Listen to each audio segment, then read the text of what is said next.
I don't really know where I was able to put this opinion because I didn't really feel like writing on my blog today. But, I saw a Moist Critical video, and I guess I've had a lot to say on free speech for a while, but I haven't really had the opportunity. Last time I had an opportunity to talk about free speech was on my blog, and what I talked about is the age restriction legislation that's going around. And I honestly don't know where that's gone. I know that a lot of companies have folded into that. Um, and I saw some of that on YouTube. I didn't even take part in it on Roblox, even though my account is older than like it's like 13 years old. It still thinks of me as a kid. Or like, well, I guess actually it doesn't know, but like I I don't want to give up on free speech, so I want to talk about what I feel about it.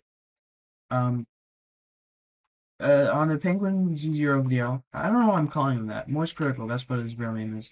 He talked about how the UK is trying to force YouTube into prioritizing trusted sources for news media. And I have a lot of reasons to dislike the BBC, for example.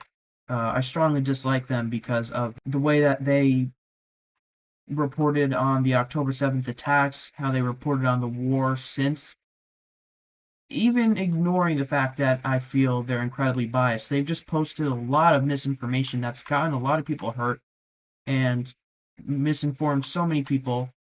And also, they're a government-run news agency. I'm fundamentally against the government being in charge of any, you know, information like that. And yeah, I do think the American traditional news media has some pretty severe problems, and private equity is buying up a lot of independent journalists. Um, I think the BBC is kind of the prime example of the kind of news media I dislike. What they did is not only did they never call Hamas terrorists, in the immediate aftermath, before Israel even retaliated, before you could even consider there being a genocide or anything like that, before Israel had done literally anything in retaliation, the BBC was already, calling out Israel and doing a lot of things. And honestly, I don't know why the UK is forgetting the fact that so many terrorist attacks in their own borders have happened because of Iran, and they don't seem to really be understanding how valuable of an ally they're pushing away. Regardless of that, it is such a blatant, allusion to 1984 that the government makes a truth regime or whatever they're calling it. They like the UK government is so beyond strange on what they're doing. And I'm terrified of losing my free speech. I'm in America. But I also see a lot of disasters happening where people are being kicked out of town hall meetings and they're being tracked for what they say because, they might be a terrorist. I've always been like I don't even know how to justify it, but I know in my heart I've always been against the fact that you can't say things like I'm going to kill the president without being on a list and without being prevented from flying on a plane. Yeah, I get that they're trying to stop terrorists, and I get that it's one of their most effective ways of doing it, but I just still, I mean, we could stop 100% of crimes if we had a police officer in every single citizen's home, but that's not what we want to do because I personally value my right to say whatever the hell I want. And that goes again with like hate speech, for example. I have been affected by hate speech so many times. I'm Jewish, if you couldn't tell. And the shit people say online, the the absolutely diabolical things people have said to me, absolutely count as hate speech. But you know why I think they should be allowed to do it? Because who decides what's free speech, what's hate speech? Just like the UK government will be deciding what is a trustworthy source. Oh, the only trustworthy source is government provided news. And oh, you think that the UK is bad for their age restriction? Oh, you're not trustworthy because you didn't use our sources, which we made up. Um, every single one of you should be sincerely concerned because we've seen a time and time again how our rights being taken away, just it's bullshit. And it's difficult because every single time I try and make this argument, somehow people bring up a good that it's done. I don't care. I think, listen, I didn't really agree with quite a bit of what Charlie Kirk said, but one thing he said that kind of stuck with me, no matter whether or not I thought it was wrong, what he said. I think what I'm about to regurgitate to you is wrong, but it's still kind of an impactful message. He said that the cost of having our rights to firearms is that people get hurt. And although I disagree with that point, I think it kind of applies better to free speech. I think the price we pay for having free speech should be that people's feelings get hurt and it's harder to catch criminals. We should not have to pay the price of like not 10,000 9/11s. We shouldn't have to have 9/11 because we didn't monitor terrorist networks, but we shouldn't be monitoring small little people who are talking about shit because we should be monitoring like trade networks for weaponry and terrorist infrastructure. But how is Bob down the street gonna knock down buildings? How is Bob down the street gonna end this country? He's not. And I shouldn't have to constantly say, oh, by the way, I don't want to hurt anyone, but I hate the president. Like, I should just be able to say, I hate the president and I think he should die. Do I feel that way? I don't really know. I'm just kind of conflicted on that topic. But I should not have to apologize for having, significant emotions. Because depending on who's in power, it will change what emotions you have to apologize for. One administration might really crack down on, hate speech, then the next administration will let it run rampant and then crack down a lot on, violent thought. And again, I'm kind of forced to, by, a bunch of people, to apologize for what I just said. I have to say, I don't agree with hate speech or I don't support any violent stuff. Because that's not true. I think hate speech is our right of free speech. Hate speech is free speech. And although I've been hurt severely by some hate speech, at school and on the internet, I think it's the price I'm willing to pay. And I shouldn't have to say, oh, I don't support political violence because, usually I don't. But, I'm thinking back about that healthcare CEO. That wasn't something that I was too devastated about. And I'm not even allowed to say I'm happy about it without, being put on a list. But, obviously I'm not actually on, I might be on a list. I'm not sure. The whole point of the list is that I don't know if I'm on it. But the fact that we constantly have to apologize just has always pissed me off because personally, I'm neurodivergent. I'm not diagnosed as autistic, but as someone who has ADHD, I have a lot of traits that people commonly associate with autistic people. I've kind of had to train myself this way to apologize for everything I say because people say, random shit is offensive when in reality I'm trying to be truthful and I don't mean to pull this card or anything, but it's just really difficult for me to understand when I'm supposed to, have strong feelings and when I'm supposed to censor them so that no one has their feelings hurt. I am fine with my feelings getting hurt because that's the right. That's our right to free speech. Um, why am I saying all this? Obviously because of, what the UK has been doing for a while now and this next step that they're taking.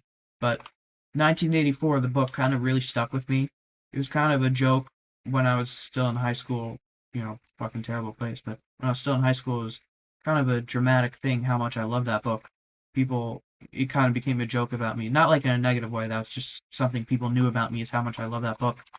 But that book stuck with me because it felt too real, felt too possible. And it kind of reminded me of what happened in elementary school, where I kept saying things I shouldn't have. And I keep thinking back to, I think it was second grade, where I have been taught to ask questions. If you have a question about this math problem, ask. And if you're upset about something, you should talk to a trusted adult. So one day in second grade, my teacher came in and she had like a bump on her face or something. And I asked Miss Miss Jane Doe, there's a bump on your face. What's that about? And I don't really remember exactly what happened, but all I know is that I was kind of in severe trouble for that question. And I still don't know what it was to this day. But, and then another time, I was reading about one of the first, like, female astronaut or something. And it was the Who Was series. And in the book, it said, oh, she was gay. I didn't even know what gay meant, Gay. I didn't know what it meant.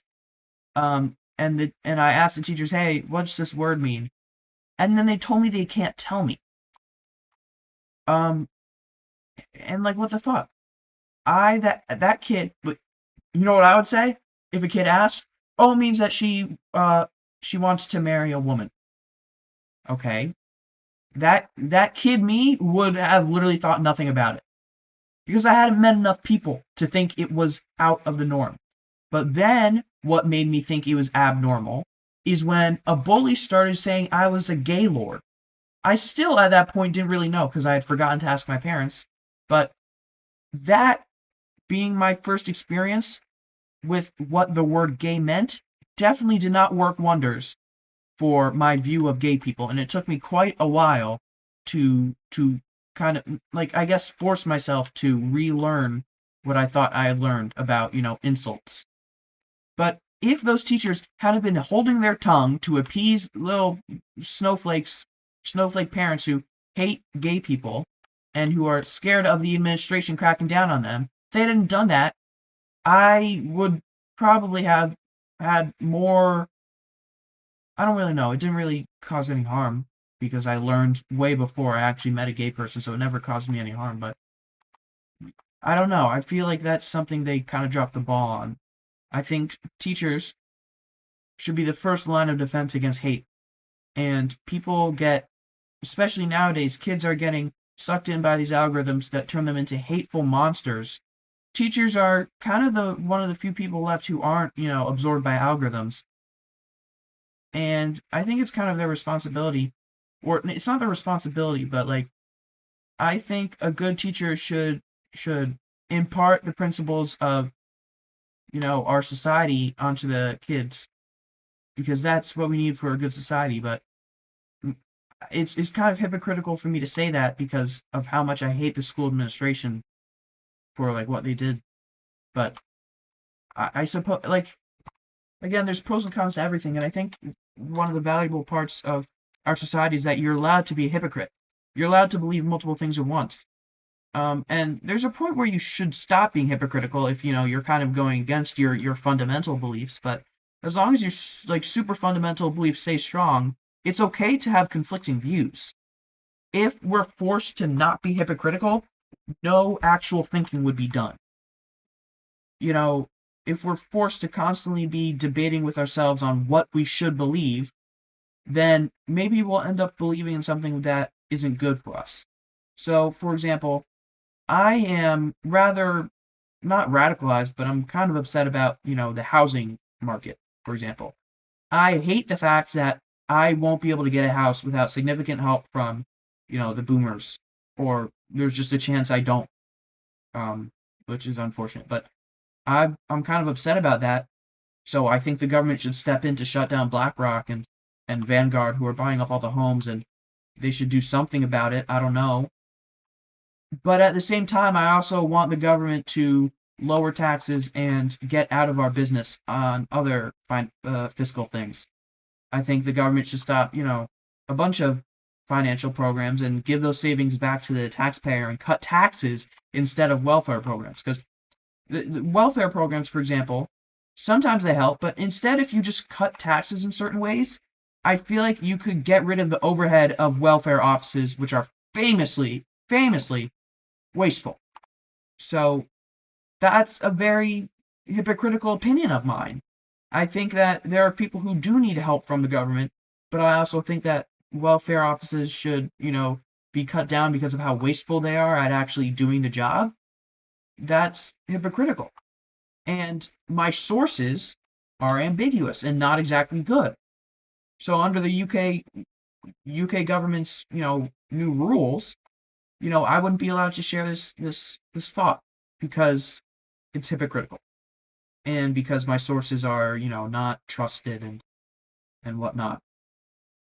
And I really want to go back to the fact that whoever's in power decides what is hate speech, and whoever's in power decides what's trustworthy.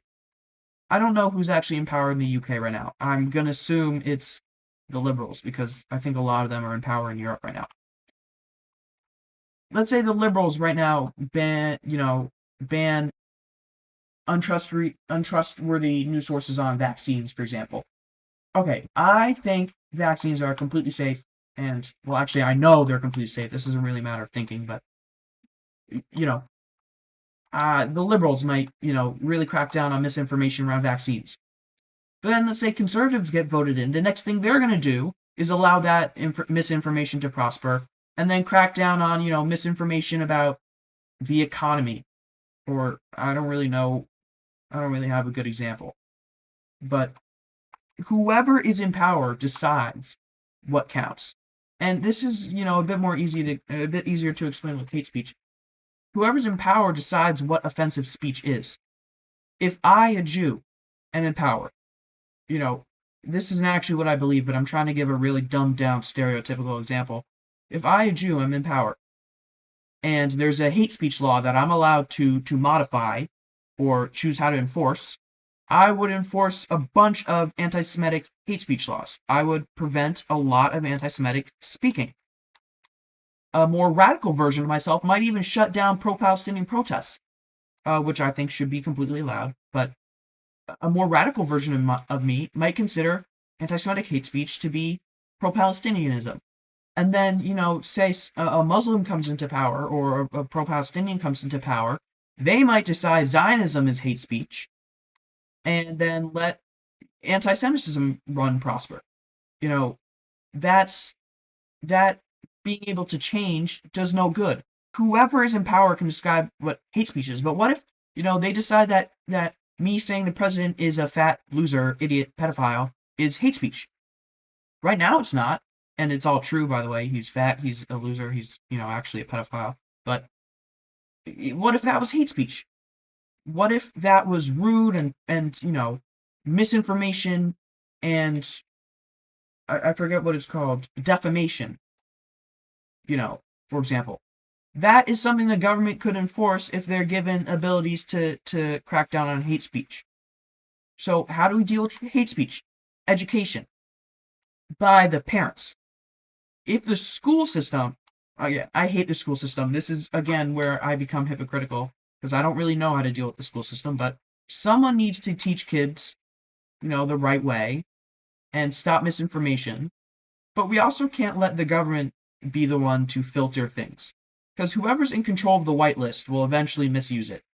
We've all been in a Minecraft server where the person who's in charge, abuses their power because they're just having a fun time. But that's also kind of how the government operates. I'm kind of rambling here. I'm kind of struggling to put together a cohesive statement. But I think my point is kind of clear now. I kind of want to talk about what made me start feeling this way. Um, for many years, obviously I've been neurodivergent, and I've struggled with understanding what people want me to say, and I hate certain social activities. I hate speaking formally and wearing formal clothes and being respectful and shit like that. Where I'm told, oh, you shouldn't swear.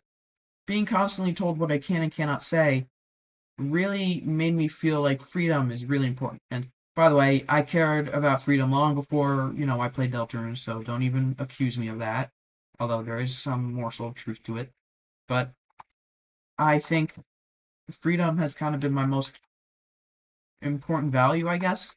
But it's also hypocritical again because I've said to many, many times, I've said how I want to live in the woods in the middle of nowhere, live completely off grid, and never see another person for the rest of my life. But I also want, a wife one day, and I can't have both of those things at the same time.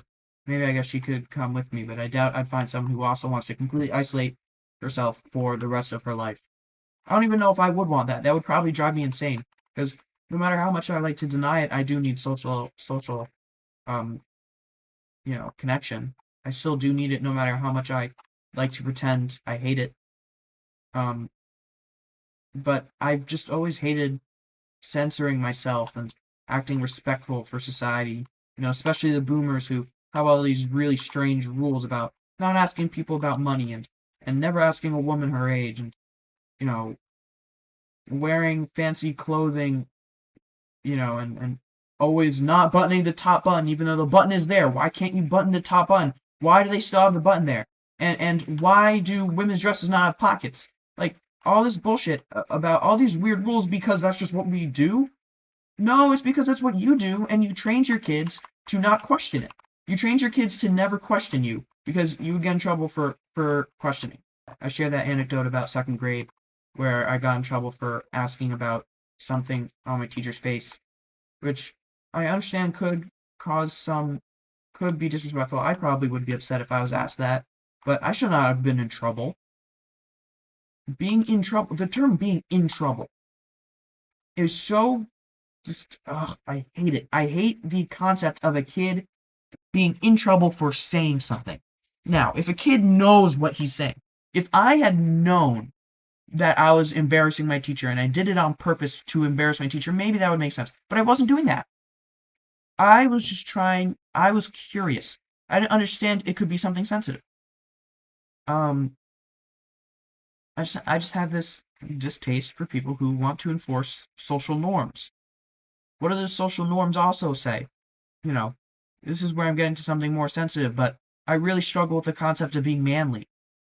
And I'm not allowed to question that without being accused of, being queer. And the fact that being accused of being queer is like, it's like being accused of being black or being accused of being Jewish. You see how crazy that sounds? Accused of being queer. Why is that something you're accused of?